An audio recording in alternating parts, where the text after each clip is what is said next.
அன்பு நண்பர்களுக்கு டாக்டர் சரவணந்தாவின் இனிய வணக்கங்கள். நண்பர்களே, அவையின் ஆத்திச்சூடி. அவை என்ன சொல்லுகிறாள் என்றால், பூமி திருத்தி உண் அப்படின்னா உழவு தொழிலை செய்து உண்பாயாக. நமக்கு உணவை அளிக்கக்கூடிய அந்த பூமியை மதித்து அதனை பக்குவப்படுத்தி அதை தொடர்ந்து சிறப்பாக கண்காணித்து அதிலே விதைகளை இட்டு அந்த விதைகளை மூலமாக உணவை உற்பத்தி செய்து உண்பாயாக. அதுதான் சொல்றான். நமக்கு உணவை அளிக்கக்கூடிய அந்த பூமியை நாம் தெய்வமாக வணங்க வேண்டும். நாம் உயிரோடு இருப்பதற்கு, சக்தியோடு ஓடுவதற்கு, நமக்கு அன்றாடம் சக்தியை தருவதற்குரிய சக்தி எங்கிருந்து கிடைக்குது?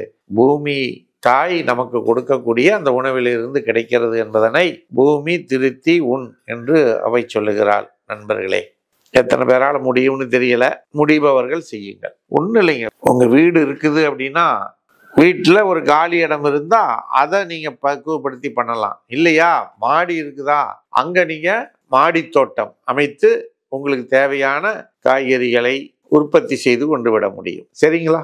நல்லது. அடுத்து நம்முடைய சப்ஜெக்ட் ஹோமியோபதி. ஹோமியோபதியில் நாம் இன்னைக்கு பார்க்கக்கூடியது என்ன அப்படின்னா, ஜென்ராலிட்டிஸில் சயனோசிஸ். சைனோசிஸ் அப்படின்னா என்ன? நீல நிறமாதல்.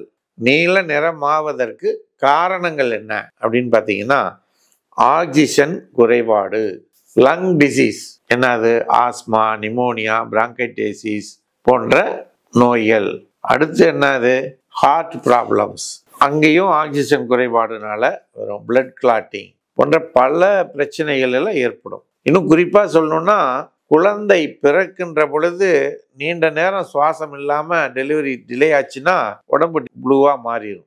ஸோ இப்படிப்பட்ட சூழ்நிலைகளில் அந்த சைனோசிஸ் அப்படிங்கிற பிரச்சனை ஏற்படுகிறது. அப்படி அந்த சைனோசிஸ் பிரச்சனை ஏற்பட்டால் ஹோமியோபதி மருந்துகளை கொடுத்து உடனடியாக அதனை நாம் சரி செய்து விட முடியும். அதில் பல மருந்துகள் இருக்குது. இது பெரியவங்களுக்கெல்லாம் இருக்குது, குழந்தைங்களுக்கு இருக்குது. குழந்தைகளுக்கு பார்த்தீங்கன்னா டிஜிட்டாலிஸ், லாக்கசிஸ், லாரஸ்டோசிஸ் போன்ற மருந்துகள் மிகச் சிறப்பாக வேலை செய்யும். அதே போல் பெரியவங்களுக்கு கார்போவெஜ், கேம்ஃபர் போன்ற மருந்துகள் வேலை செய்யும். அதனால நண்பர்களே, இதுபோல் சைனோசிஸ் அப்படிங்கிற பிரச்சனை உடல் நீல நிறமாக மாறிடும். அப்படிப்பட்ட நிலை உங்களுக்கு எந்த நேரமும் ஏற்படலாம். அப்படிப்பட்ட நிலையில் நீங்கள் உடனடியாக என்ன பண்ணுங்க, ஒரு ஹோமியோபதி மருத்துவரை அணுகி அவர்களிடம் இந்த விஷயத்தை சொன்னீங்கன்னா அவர்கள் உடனடியாக உங்களுக்கு மருந்துகளை கொடுத்து அந்த பிரச்சனையிலிருந்து மீட்டெடுப்பார்கள் என்பதனை கூறி, வாய்ப்பளித்த சர்வம் யூடியூப் சேனலுக்கு நன்றி கூறி விடைபெறுகின்றோம். நன்றி, வணக்கம்.